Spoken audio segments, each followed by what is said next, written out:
call it a butterfly cut, you could call it a shag cut, you could call it wolf cut. Hey everyone, welcome back to the channel. So on today's video, what we're going to do is we're going to be exploring another haircut.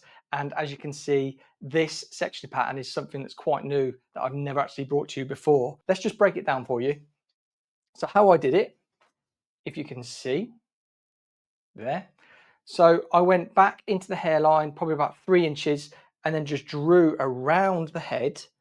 As you can see here, it is an inch above the ear there, and then comes around to the occipital bone, and then just travels all the way back round until we meet back in that middle.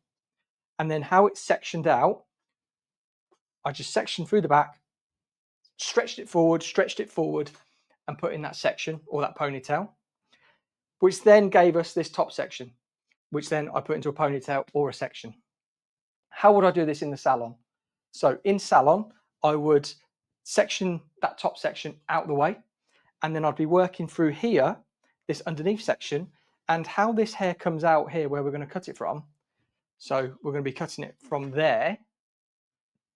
I would be standing body position here, and I'd put my guide in. So I would choose my piece of guide where I want, either it's what, right up on the forehead, bridge of the nose, the lips, the chin. That would determine my length. And then section by section, I would then pull out, cut it, pull out, cut it, pull up, pull out, cut it, pull up, pull out, cut it. So then all of this hair would travel up to here, to there, where I'd be cutting it from.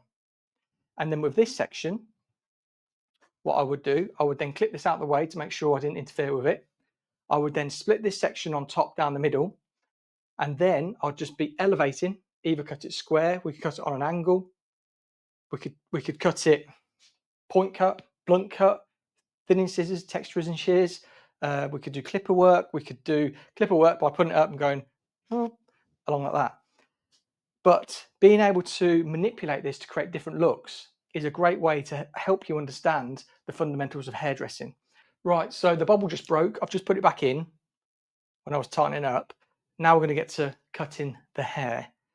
So I'm just going to pull this down, and I'm just going to go the bridge of the, in between the bridge of the nose and the tip of the nose, and we are going to cut straight across. These scissors are brand spanking new from Matsui.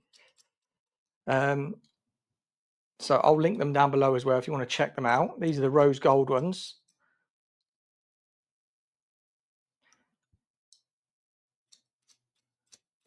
Look at that. And remember, in the first ever video I did, it should be like a shaving brush. That's exactly how it should be. So I'm just going to tuck it into my comb and then really point cut it.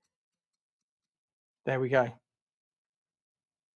All that hair falling out of there. That's that section done now. Let's go into this top section. And again, I want this really to be quite graphic, quite dramatic. So we are going to go there.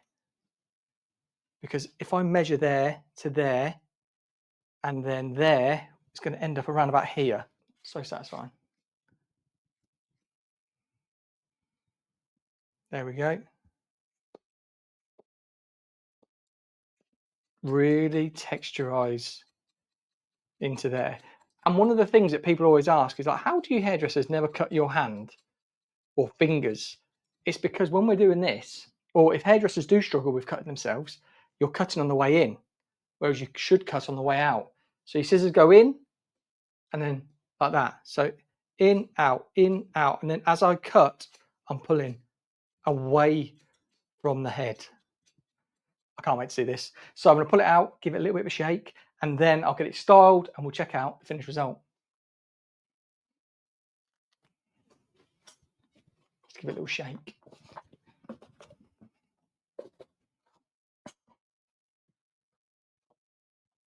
I think I really want to wet it down because I want to get rid of that parting to show you, but being completely transparent, I want you to see what it looks like if you've got quite a hard part. But look, it all blends in beautifully, creating that really sort of heavy fringe bangs. But if we get all this sitting here, It's going to be like really quite grungy. Look, if I get out of the way, I can't wait. Right, I'm just going to get this wet down and then we'll get it styled and I'll show you the finished result. So there we go, guys, that is the finished result. It's a beautiful day outside, so I literally sprayed water through it, a little bit of Joico's Joyful, worked it in with my fingers and then just let it dry naturally. So that is the mannequin just dried naturally. I know mannequins have a really beautiful natural wave to them, and look at it. Yes, you could probably take a little bit of length off, but I actually really like all of this shape. And if she had shoulders, this would all be over the shoulders. And I just think it's lovely. I just think the natural texture in there, the bangs, the fringe, whatever you're going to call them. I just think the whole look.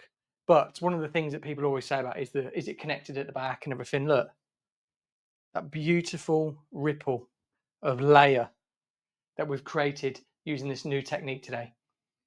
So you could call it butterfly cut, you could call it a shag cut, you could call it wolf cut, full graduation, long graduation, whatever you want to call it. That technique gives you this graduation of length from shorter to longer, beautiful face framing, beautiful texture, and beautiful layers with maintaining the length.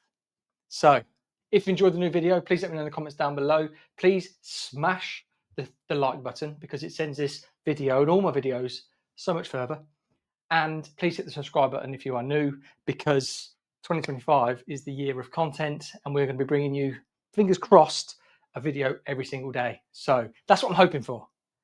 If I miss a couple of, let's say, here we go, 4 videos a week. Promise. Right. Thanks so much, and we'll see you on the next video.